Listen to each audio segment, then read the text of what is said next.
మాజీ ఎంపీ మందా జగన్నాథం కన్నుమూశారు. అనారోగ్యంతో గత కొంతకాలంగా నిమ్స్లో చికిత్స పొందుతున్నారు. 4 సార్లు ఎంపీగా ఎన్నికయ్యారు మందా జగన్నాథం.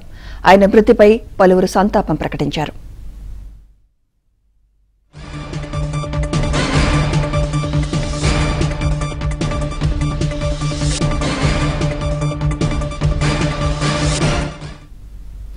మాజీ ఎంపీ మందా జగన్నాథం కన్నుమూశారు. అనారోగ్యంతో గత కొంతకాలంగా నిమ్స్లో చికిత్స పొందుతున్నారు.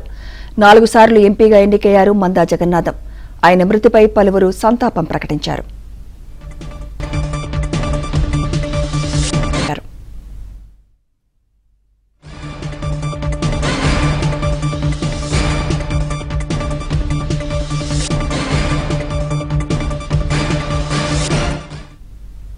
మాజీ ఎంపీ మందా జగన్నాథం కన్నుమూశారు. అనారోగ్యంతో గత కొంతకాలంగా నిమ్స్లో చికిత్స పొందుతున్నారు. 4 సార్లు ఎంపీగా ఎన్నికయ్యారు మందా జగన్నాథం. ఆయన మృతిపై పలువురు సంతాపం ప్రకటించారు.